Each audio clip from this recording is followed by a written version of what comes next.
defender o governo Lula se tornou uma missão impossível, né? Cada vez mais tem crescido, mesmo dentro dos veículos da velha mídia, o Globo News, por exemplo, as notícias negativas a respeito das cagadas dele.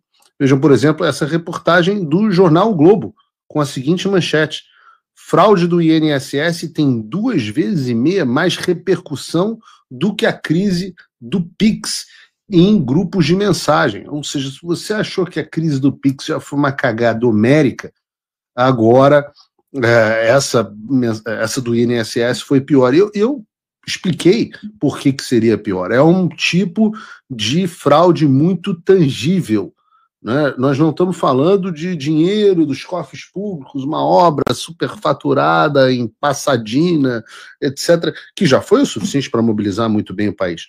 Mas mais do que isso, a gente está falando dessa vez de dinheiro surrupiado da conta dos aposentados, da conta dos velhinhos, a carteira tungada pelo governo do PT para encher os cofres dos sindicatos de esquerda, inclusive do irmão do Lula.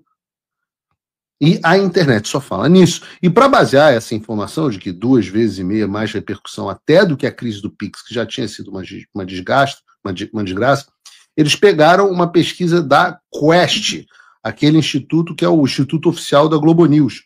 Mas até essa pesquisa apontou que a fraude de desconto no INSS, esse escândalo, e talvez até tenha razão mesmo, porque é possivelmente o maior escândalo da história do Brasil de corrupção, ela nos grupos de WhatsApp, Discord e Telegram teve uma repercussão maior do que a discussão da taxação do Pix e superou assuntos como a lei da anistia ou até a internação do presidente Bolsonaro. Vejam, por exemplo, esse gráfico, porque se nós achamos que a taxação do Pix tinha sido ruim para o Lula, olha esse gráfico. As pessoas estão repercutindo o escândalo do INSS numa proporção mais do que 3 vezes maior do que a taxação do Pix. E quando você pega e vê que as pessoas, o que as pessoas estão dizendo, a Quest aponta que 50% das mensagens apresentam crítica e só 3% das mensagens apresentam defesas ao governo Lula. E eu não sei como é que é a defesa do governo Lula. Eu vi uma tentativa de algumas pessoas na internet dizendo que o escândalo, na verdade, tinha começado no governo Bolsonaro, apesar do Bolsonaro ter avisado que o PT ia roubar o INSS, apesar do Bolsonaro ter tentado legislar para evitar esse tipo de coisa. Eu acho um argumento assim fantástico. Eu gostaria muito de perguntar a essas pessoas que dizem que o Bolsonaro começou esse esquema, se elas acham que o Bolsonaro começou um esquema de desvio de dinheiro que não apareceu em nenhum outro ramo do governo, especificamente para financiar os sindicatos de esquerda. Essa é a lógica? Essa é a defesa? Que o Bolsonaro tentou um esquema de corrupção, começou um esquema de corrupção no INSS para financiar, sei lá, o irmão do Lula? Não tem como defender um troço desse. A pesquisa da Quest, deixa aí ela, Bruno, mostra que tem 3 grandes momentos em que a gente teve repercussão nesse caso. O primeiro foi o dia da operação da Polícia Federal, com reportagem na CNN e outros veículos. O segundo foi o dia da divulgação do relatório da Polícia Federal. E o terceiro foi o muitíssimo bem-sucedido vídeo do Nicolas Ferreira sobre o assunto. Um vídeo que já tem mais de 136 milhões de visualizações. Obviamente não são visualizações únicas, mas 136 milhões é mais da metade da população do país. Absolutamente incrível. É o terceiro vídeo do Nicolas que arrebenta de visualização, que mostra que o Nicolas é talvez o melhor comunicador que a direita tem hoje. É um fenômeno absolutamente incrível a capacidade desse cara.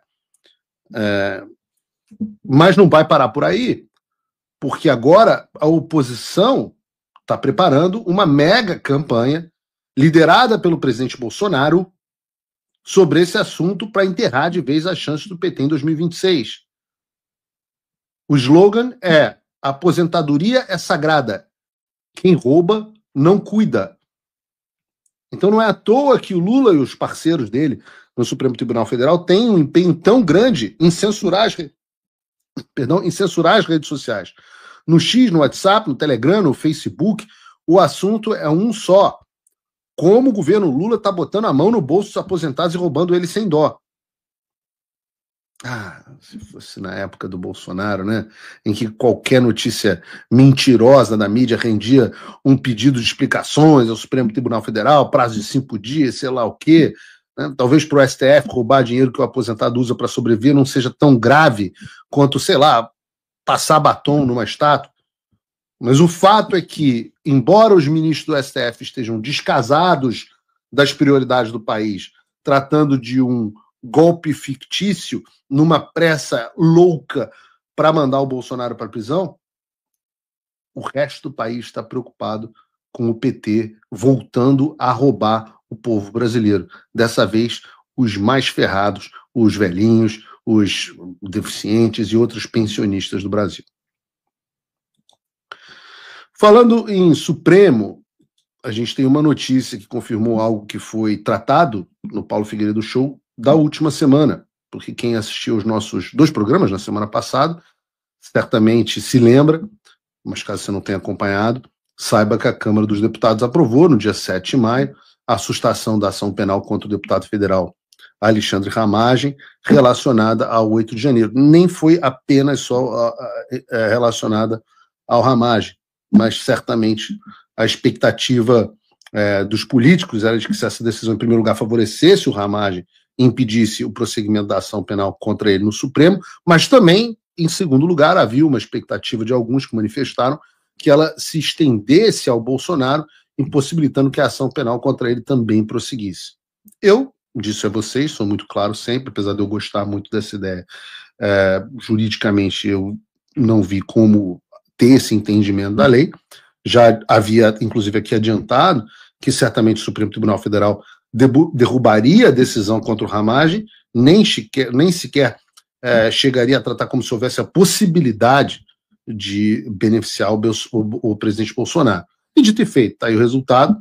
A notícia é que, por unanimidade, o STF mantém o processo contra o Ramagem.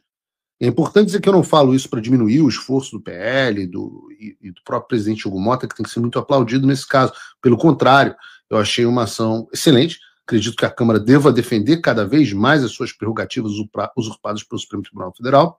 Mas na semana passada eu falei para que controlassem as nossas expectativas e não nos frustrássemos diante da decisão óbvia que tomaria o Supremo Tribunal Federal.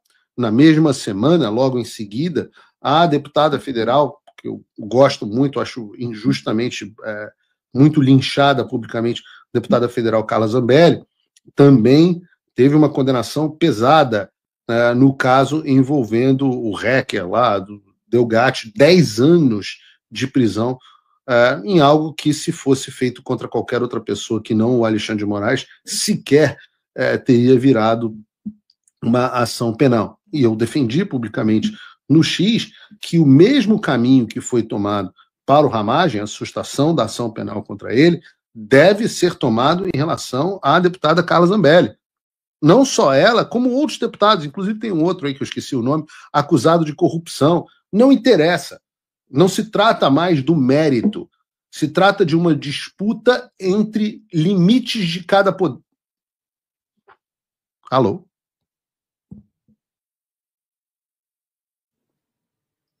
Vocês escutam o som? Porque eu acho que eu perdi o meu...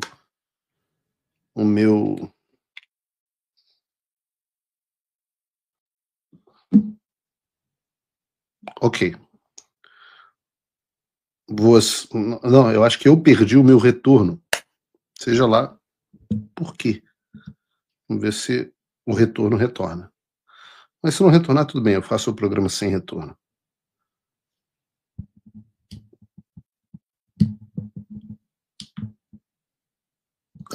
Entendemos.